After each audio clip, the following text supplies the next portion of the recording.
Our next session will start off with a talk on IU's leading expertise in next-generation networks for the state, nation, and world, and as a resource for Bloomington.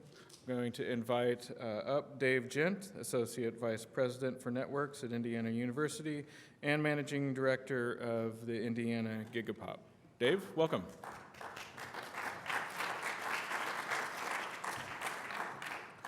So the problem in following a panel like we just had is that most of the points I was going to make, they made for me. So I'll try to make some additional points. Unfortunately, not going to be on my slides, so we'll see how this goes. I'm Dave Jent again, Associate Vice President for Networks at IU. In my portfolio, I manage lots of things at IU. I'll try to go forward here. It's a list of things that we do in the group. Campus networks, so it's wired, wireless, email, phones, all the things that people like to complain about, maybe except for parking, but that's a big list. And we have about 50 or 60 people on campus in Bloomington dedicated to doing these things for the students, staff, faculty, researchers. We support all the, again, buildings on campus, the fiber and wireless network on campus. So it's a big job. The other thing we do is support the ILITE network. It was mentioned earlier as the state network in Indiana that supports all of the higher ed institutions. I think every school except one or two are connected. A lot of these schools are connected by fiber, so we actually manage an optical fiber network infrastructure, manage the electronics. We're currently upgrading that network to be 100 gig capable around the state. I should have that done later this summer, knock on wood. The other thing, one of the other things we do is manage an international networking program. I've been very successful over the last 15 or 20 years, started in large part by Michael McRobbie when he came here as a CIO. And in this program, we're actually supporting through funding from the National Science Foundation and other funding agencies connections, physical connections to other parts of the world. So today we support a connection into Europe, we can support a connection into Asia, we support training, education, researcher support, education for those researchers about the capacity that IU can provide them, the science that they can put on this network, and the collaborations among those scientists. We actually try to engage the scientists in these collaborations. The last thing we support, well, one of the last things we support, is something called the Global NOC. Again, when Michael came years ago, he wanted a center of excellence, and one of these was around networking support. And so we came up with a thing called the Global NOC, and for years, it's a fairly small organization, supported one national network, the Internet 2 network, but over the course of time, the operation has grown to support lots of things. And one of the things that it does is provide essentially end-to-end support for organizations who want to build and run and operate a network. They hire us to do that. They come to Indiana and they say, build us a network that does this to these number of places. It has to have this capacity, these number of endpoints, and they, in some cases, have us actually write RFPs, evaluate vendors, and then in the end hire us to manage networks. So I have a slide of some of these up here. Some are IU ourselves, some research projects ourselves, and some are large state networks. So the one I'll point out is OneNet here. It's in Oklahoma. For years, Oklahoma ran its own network. Found it to be getting bigger, they couldn't handle the capacity, the load of the requests coming in. They support high schools and things, K-12s. And so they hired us to do this. And in the turnover, it took months to get the transition to IU, something happened. There were calls coming in from Oklahoma, and they're answered here. So a person in Oklahoma has a network problem, the phone is answered here. And James Deaton, the person that runs the network, calls and says, there's a bit of an issue. People figured this out. They didn't tell anybody that the operation had changed from Oklahoma to Indiana, but the users figured it out. So how'd they figure it out? Anybody? The accent. We don't have that accent. I didn't know there was an accent, Brad, but maybe there. And that happens with all of the people up here. So when these networks, or the users of these networks, have issues, who do they call? Call Marianne's group. They call the network group, and all of those people, a lot of those people, live in Bloomington, and I want them to work 24 hours a day, so I want this project to go forward. I'm looking forward to this as well. Actually, another slide of customers. We have over 20 projects around the country that is supported by Indiana University. It's kind of a little-known fact outside of the community that we operate in, but you know, there are networks and organizations around the world that rely on IU for their network operation. For the core operation, they wouldn't be in business if it wasn't for the support that we provide these. And these are big networks. So the Internet 2 network supports, you know, so many universities around the country. On the previous slide, there was an N-Wave network. It's the network that that NOAA uses for their science network. All of that research goes across the network that we built, maintain, and support long term.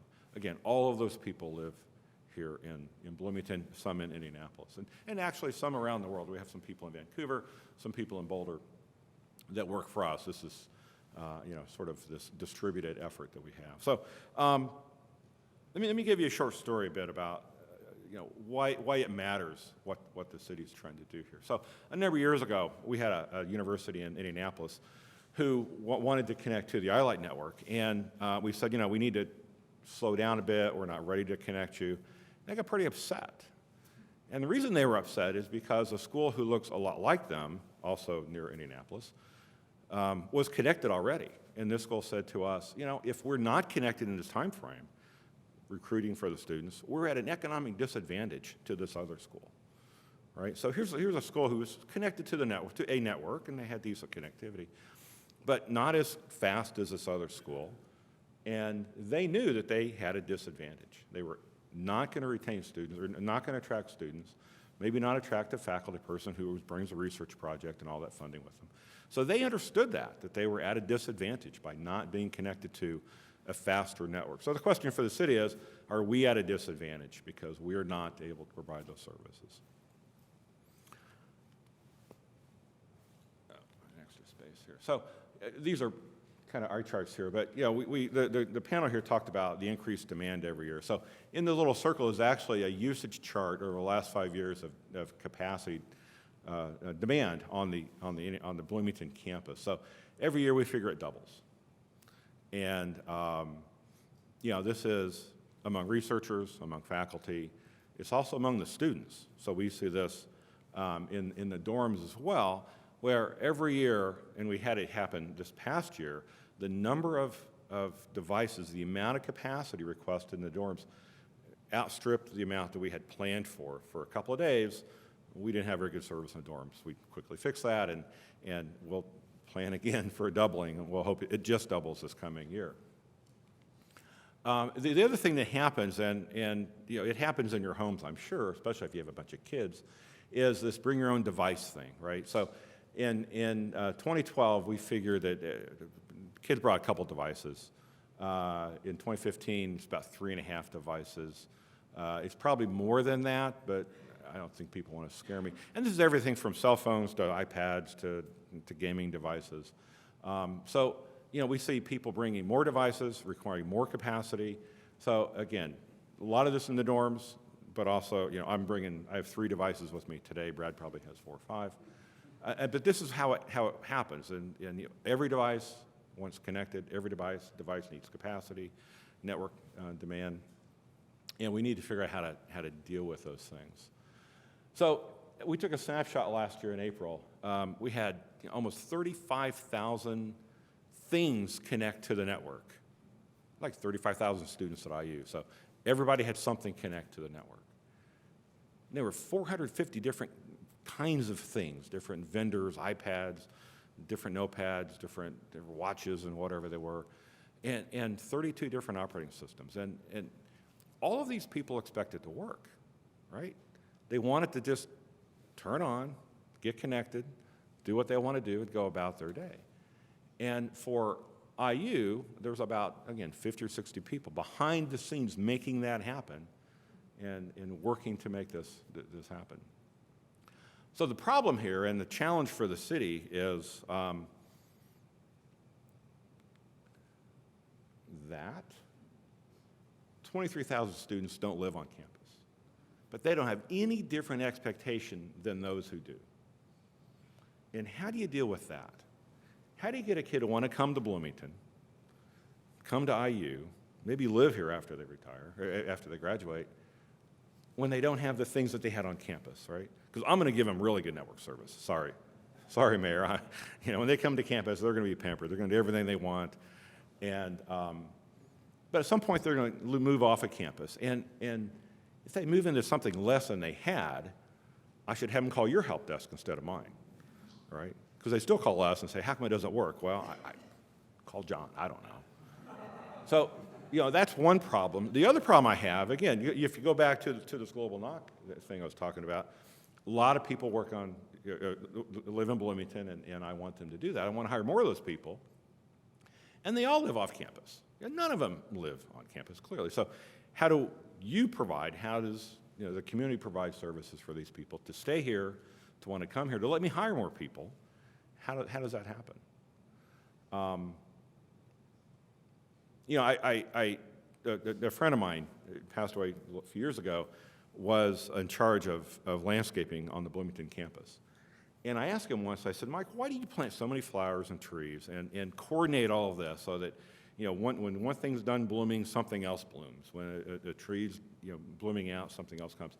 And he says, when they try to get students on campus for their campus visits, the first thing the mom sees are the flowers. It's a beautiful campus. And if the student is torn between two different schools, the mom will make the decision on what campus she liked the most. And the Bloomington campus is the one they like the most. How do you make the city of Bloomington the one the mom likes the most, the student likes the most? How do you make that choice?